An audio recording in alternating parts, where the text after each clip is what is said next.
Hello guys, welcome to our YouTube channel. ഇതാരാന്ന് വിചാരിക്കണ്ടാവില്ലേ, ഇതിൻ്റെ ബെസ്റ്റ് ഫ്രണ്ട്സിൽ ഒരാളാണ് ശ്രുതി. അപ്പോൾ അവളെ മാരേജ് ആണ്. അപ്പോൾ അതിൻ്റെ വിശേഷമായിട്ടാണ് വന്നത്. അവളെ കല്യാണം കഴിക്കാൻ പോകുന്ന ഏട്ടൻ്റെ പേര് ശരത്ത് എന്നാണ് കേട്ടോ. അപ്പോൾ ബാക്കി വിശേഷം ഞാൻ പറയാം. ഈ വീഡിയോൻ്റെ വോയിസ് എന്താ വെച്ചാൽ അവിടുത്തെ ഫുൾ ആൾക്കാരൊക്കെ ഉണ്ടായതുകൊണ്ട് സൗണ്ട് ഭയങ്കര സൗണ്ട്, അവിടുത്തെ സൗണ്ടൊക്കെ മിക്സ് ആയതുകൊണ്ടാണ് ഞാൻ ഇപ്പോൾ വോയിസ് കൊടുക്കുന്നത്.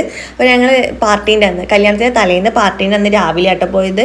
രാവിലെ 11 മണിക്ക് അവിടെ എത്തുമ്പോൾ തന്നെ അവൾ ചോദിക്കേണ്ടത് അത് അത്ര നേരത്തെ ഞങ്ങൾ കുറച്ച് ലേറ്റായിപ്പോയി. എൻ്റെ കല്യാണത്തിനൊക്കെ അവൾ ഭയങ്കര നേരത്തെ വന്ന കുട്ടിയാണ്. അപ്പോൾ എനിക്ക് ഈസി ഉള്ളതിനോണ്ട് കുറച്ച് ലേറ്റായിപ്പോയി എത്താൻ. അപ്പോൾ ഞങ്ങൾ പോകുമ്പോൾ ഞാനും വേറൊരു ഫ്രണ്ടോടും കൂടി ഉണ്ട് കേട്ടോ. ഞങ്ങൾ പോകുമ്പോൾ 2 ഫോട്ടോ ഫ്രെയിം ആട്ടോ വാങ്ങിക്കൊണ്ടുപോയത്. അപ്പോൾ ഞാൻ അവൾ 12 മണിയാകുമ്പോഴത്തേ പാർട്ടിക്ക് മാറ്റാനുള്ളത് കൊണ്ട് 12 മണിക്ക് മേക്കപ്പ് ചെയ്യാൻ വേണ്ടി പോകും. അപ്പോൾ അതിന് മുമ്പ് തന്നെ ഞാൻ അവളെ കൊണ്ട് ഞങ്ങൾ കൊണ്ടുപോയ ഗിഫ്റ്റ് അൺബോക്സ് ചെയ്യിപ്പിച്ചതാണ്. 2 ഫോട്ടോ ഫ്രെയിമാണ്. ഞങ്ങളോട് ചോദിക്കുന്നുണ്ട് ഇഷ്ടമായോ എന്ന് പോകുമെന്ന് പറയുന്നുണ്ട്. അപ്പോൾ ഓളെ ബെഡ്റൂമിൽ തന്നെ ഫോട്ടോ തൂക്കാന്ന് പറഞ്ഞ് നിൽക്കുകയാണ്. ഓളിങ്ങനെ നോക്കുക എവിടെ തൂക്കും എന്നൊക്കെ. അപ്പോൾ ഓള് 12 മണിയായപ്പോൾ ഓള് പോയി. പിന്നെ ഞാനും ഇസും എൻ്റെ വേറൊരു ഫ്രണ്ട്, ഇതാണ് ലിബിന, എൻ്റെ വേറെ ബെസ്റ്റ് ഫ്രണ്ടാണ് ലിബോ എന്നാണ് ഞാൻ വിളിക്കുക. ഞങ്ങൾ എല്ലാവരും ലിബോ എന്നാണ് വിളിക്കുക. അപ്പോൾ ഭയങ്കര സൗണ്ട് കൊണ്ട് ഇസു ഇസുനെ ഉറക്കിയിന്. പിന്നെ സൗണ്ട് കൊണ്ട് അവിടെ കുറേ ആൾക്കാരൊക്കെ ഉള്ള ഇതുകൊണ്ട് ഇസു ഉറക്കത്തിൽ നിന്ന് നീറ്റ് കരയാൻ തുടങ്ങി. അപ്പോൾ ഞാൻ മെല്ലെ അവിടെ നിന്ന് പുറത്തേക്ക് വീടിൻ്റെ ബാക്ക് സൈഡിലേക്ക് കൊണ്ടുപോയി. ഓൾ അവിടെ നിർത്തി. ഒക്കെ ആൾക്കാരെ കണ്ടാലൊക്കെ ഭയങ്കര പ്രശ്നം, ആൾക്കാരെ കണ്ടാൽ സൗണ്ട് ഒക്കെ ഓള് കരഞ്ഞാളും. അപ്പോൾ ഞങ്ങൾ അങ്ങനെ ബാക്ക് പോയി ഇരുന്ന് കുറച്ച് നേരം അങ്ങനെ തന്നെ ഇരുന്ന് ഓള് മേക്കപ്പ് ചെയ്യാൻ വേണ്ടി പോയിട്ട് കുറേ നേരം കഴിഞ്ഞിട്ടാണ് വന്നത്. അപ്പോൾ ഞങ്ങൾക്ക് ഓള് മേക്കപ്പ് ചെയ്ത് കഴിഞ്ഞ് ഓളെ കണ്ടിട്ട് വേണം ഞങ്ങൾക്ക് വീട്ടിൽ പോയിട്ട് പിന്നെയും മാറ്റിയിട്ട് ഈസുവിനെ വീട്ടിൽ കൊടുത്തിട്ട് വരാണ്. പാർട്ടിക്ക് തീരെ കൊണ്ടുവരാൻ പറ്റില്ല, പാട്ടിൻ്റെ സൗണ്ടൊക്കെ അതിനോട് ഈസു തീരെ നിൽക്കില്ല. അതിന് ഞങ്ങൾ ഭക്ഷണം അയച്ച് ചോറ്, സാമ്പാർ, കോഴിപ്പാട്സ്, പായസമൊക്കെ ഉണ്ടായിരുന്നു. ഇത് ശ്രുതിൻ്റെ അച്ഛൻ, അമ്മ. ഈസുവിനെ എടുക്കാൻ വേണ്ടിയിട്ട് അച്ഛൻ നോക്കുകയാണ്. ഈസു പോകുന്നേ ഇല്ല. അപ്പോൾ മേക്കപ്പൊക്കെ ചെയ്ത് ഇറങ്ങി കേട്ടോ. മേക്കപ്പൊക്കെ ചെയ്ത് ഇറങ്ങി 3:30 എങ്ങാനാണ് അവൾ 12 മണിക്ക് പോയി. അവൾ 3:30 ഇറങ്ങി വന്നത്. അപ്പോൾ ഞങ്ങൾ അവളോട് പറഞ്ഞിട്ട് പോയിട്ട് പാർട്ടിക്ക് വരാമെന്ന് പറഞ്ഞിട്ട് ഇറങ്ങിയതാണ്. ഞങ്ങൾ 3:30-3:45 ആകുമ്പോൾ അവിടെ നിന്ന് ഇറങ്ങി. എന്നിട്ട് പാർട്ടിക്ക് ഞങ്ങൾ പോകുന്നത് 7:00. കുറച്ച് എൻ്റെ ഷോക്കളിയാണ്. ആ ഷോക്കളിയിൽ ഞാൻ പെട്ടെന്ന് നോക്കുന്നത് എൻ്റെ കൂടെയുള്ള ലിബോന്റെ അമ്മയും അച്ഛനാണ്. ഞങ്ങൾ ഇറങ്ങി കഴിഞ്ഞ ശേഷമാണ് അവർ ഇറങ്ങി. പക്ഷെ എത്തി ഫസ്റ്റ്. അപ്പോൾ ഞങ്ങളെ ഇങ്ങനെ ലൈറ്റ് കാണാനുള്ള ശല്യ. അപ്പോൾ ഞങ്ങൾ അവിടത്തേക്ക് നടന്ന് ചെല്ലുമ്പോൾ ചോദിക്കുന്നുണ്ട് ഇത്ര നേരത്തെ. ഞാൻ കുറച്ച് ലേറ്റായി പോയി. അപ്പോൾ ഞങ്ങൾക്ക് വേറൊരു ഫ്രണ്ടും കൂടെ ഉണ്ട് കേട്ടോ, ആയിഷ എന്നാണ് പേര്. അപ്പോൾ ആയിഷയും ചെറുതും വരിക. അവിടെ 2ാമത്തെ മോനാണിത്. മൂത്ത ആളെ കൊണ്ടുവന്നില്ല. അവിടെ 2ാമത്തെ മോനെ കൊണ്ട് ഞാൻ ഇപ്പോഴാണ് ആ മോനെ കാണുന്നത്. എൻ്റെ മോളെ ഓളും കണ്ടില്ല, ഓളെ മോനെ ഞാനും കണ്ടില്ല, ഞങ്ങൾ ആരും കണ്ടില്ലായിരുന്നു. ഇപ്പോഴാട്ടോ കാണുന്നത്.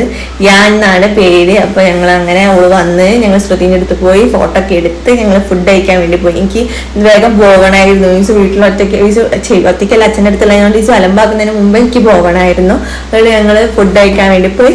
നെയ്ച്ചോറും കോഴിക്കറിയും അച്ചാറും തൈരും പിന്നെ വേറെ എന്തൊക്കെയൊക്കെ പൊറാട്ട, പൂള, അങ്ങനത്തെ എന്തൊക്കെയോ സാധനം ഉണ്ടായിരുന്നു. ഞാൻ ഒന്നും കഴിച്ചില്ല, അത് മാത്രം കഴിച്ചു. പിന്നെ ഞങ്ങൾ കഴിച്ചു വരുമ്പോഴത്തേക്ക് ഗാനമേള തുടങ്ങിയിട്ടുണ്ടായിരുന്നു കേട്ടോ. അപ്പോൾ ഗാനമേള തുടങ്ങി. ഞാനും എല്ലാവരോടും ഞാൻ പോവാന്നൊക്കെ പറഞ്ഞ് ഓരും അവിടെ നിന്ന് ഞാൻ ഫ്രണ്ട്സിനോടും പോവാന്ന് പറഞ്ഞ് അനി എന്നെ കൂട്ടാൻ വന്ന് ഞാൻ വീട്ടിലേക്ക് പോയി. അപ്പോൾ ഇത് കല്യാണ വിശേഷം കേട്ടോ. ഞാൻ കല്യാണത്തിൻ്റെ അന്ന് അമ്പലത്തിൽ നിന്നാണ് അവളെ കാണുന്നത്. അവള് കാലിരിക്കുകയാണെങ്കിൽ ഞങ്ങളോട് ടെൻഷൻ ഉണ്ടോ എന്നൊക്കെ ചോദിക്കുന്നുണ്ട്. നല്ല സുന്ദരിയായിട്ടില്ലേ കാണാൻ. ഓളെ ബ്രൈഡ് ലുക്കിൽ കണ്ടപ്പോൾ നല്ല അടിപൊളിയായിട്ട് തോന്നി. നല്ല രസമുണ്ടായിരുന്നു കാണാനൊക്കെ. ഒരുങ്ങിയതും സാരെടുത്തതും ഓർണമെന്റ് സെറ്റിങ്ങും നല്ല അടിപൊളിയായിരുന്നു. മാഡം ബ്രൈഡ് ലുക്കിൽ കണ്ടപ്പോൾ എന്താ സന്തോഷം കൊണ്ട് തന്നെ എന്താ വേറൊരു സ്ഥലത്തേക്ക് കല്യാണം കഴിച്ച് പോവുകയാണ്. അപ്പോൾ അതിൻ്റെയൊക്കെ ഒരു എപ്പം കാണാൻ പറ്റും, എപ്പോഴെങ്കിലൊക്കെ കാണാൻ പറ്റും. ഞാൻ തന്നെ കല്യാണം കഴിച്ച് പോയതിനു ശേഷം ഞങ്ങൾ കാണാൻ എപ്പോഴെങ്കിലൊക്കെ അതേമാതിരി ആവില്ല എന്നൊക്കെയുള്ള മനസ്സിൽ ഇങ്ങനെ ഒരു നിമിഷം അങ്ങനെ കടന്നുപോയി.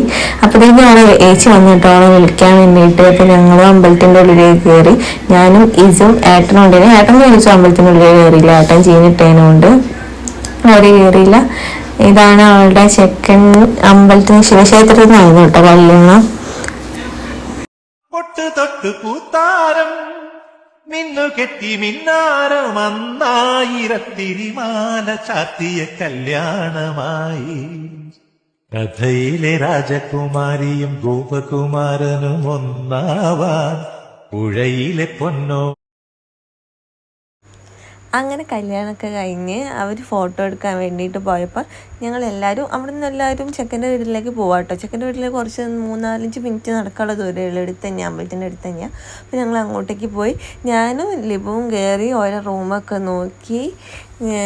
ഞങ്ങൾക്കൊക്കെ റൂമൊക്കെ ഇഷ്ടമായി, വീടൊക്കെ അടിപൊളിയാണ്. അത് കഴിഞ്ഞ് ഞങ്ങൾ ഭക്ഷണം കഴിക്കാൻ പന്തലിലേക്ക് പോയി. സദ്യ ആയിരുന്നു കേട്ടോ, എല്ലാ വിഭവങ്ങളുള്ള സദ്യ. പായസം ഉണ്ടായിരുന്നു. ഇസുവിന് വാരി കൊടുത്ത് ഏട്ട സദ്യ കഴിക്കാത്തതുകൊണ്ട് ഏട്ട അങ്ങനെ കഴിച്ചില്ല. ഏട്ട പായസം മാത്രം കുടിച്ച് ഇസുവും കുറച്ച് ചോറ് തന്ന്. അത് കഴിഞ്ഞ് ഞങ്ങൾ ഭക്ഷണം കഴിച്ച് വീട്ടിലേക്ക് ചെന്നപ്പോഴാണ് അവരെത്തിയത്. ഫോട്ടോ ഒക്കെ എടുത്ത് കഴിഞ്ഞിട്ട് അപ്പോഴാണ് അവരെത്തിയത്. വിളക്ക് കൊടുത്ത് അകത്തേക്ക് കയറ്റിയാണ്.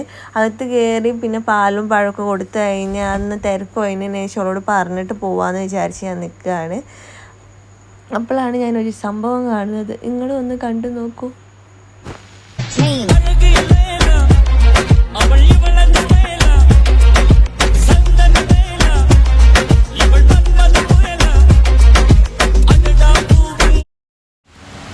അപ്പം ഇത് കണ്ടിട്ട് നിങ്ങൾ നോക്കിയിരുന്നില്ലേ? ഞങ്ങളും നോക്കിയിരുന്നത് കണ്ടിട്ട് ഈ അച്ഛൻ്റെ ഡാൻസ് കണ്ടിട്ട് ഞങ്ങൾ നോക്കിയിരുന്നു. ശ്രുതിൻ്റെ ഫാമിലിയിലുള്ള ആളാണോ അല്ലെങ്കിൽ ശരത്തേരൻ്റെ ഫാമിലിയിലുള്ള ആളാണോ എന്ന് എനിക്കറിയില്ല. എന്തായാലും ഡാൻസ് അടിപൊളിയായിരുന്നു. എനിക്കൊന്നും എന്തായാലും ഇന്ത്യ ഈ പ്രായത്തിൽ തന്നെ ഈ എനർജിയിൽ കളിക്കാൻ പറ്റില്ല. അപ്പം ഞാൻ ആ അച്ഛനെ സമ്മതിച്ചിരിക്കുന്നുണ്ട്. അവിടെ കുറച്ച് ഏട്ടന്മാരും കളിക്കണ്ടായിരുന്നു കേട്ടോ ഡാൻസ്. അത് കഴിഞ്ഞ് ഞങ്ങൾ അകത്തേക്ക് പോയി. ഇവരോട് പറഞ്ഞിട്ട് ഇറങ്ങാൻ വെച്ചപ്പോൾ ഇവരെ ഫോട്ടോഷൂട്ട് കഴിഞ്ഞില്ല. അപ്പോൾ ഇവരുടെ റൂമിൽ നിന്നൊക്കെ ഫോട്ടോ എടുക്കണ്ടായിരുന്നു. അതൊക്കെ കഴിഞ്ഞ് ഇവർ താഴോട്ട് വന്നപ്പോൾ ഞങ്ങൾ ഒരുമിച്ച് ഫോട്ടോ ഒക്കെ എടുത്ത് ശ്രുതിനോടും ചൈതന്യനോടും പോയി വരാമെന്നൊക്കെ പറഞ്ഞ് ഞങ്ങൾ ഇറങ്ങിട്ടോ. ഇതിൻ്റെ ഇടയിൽ ഇവരെ ഫോട്ടോസ് കിട്ടണമെങ്കിൽ ആഡ് ചെയ്യാം. അപ്പം ഇന്നത്തെ വീഡിയോ കഴിഞ്ഞിരിക്കുന്നു. ബൈ.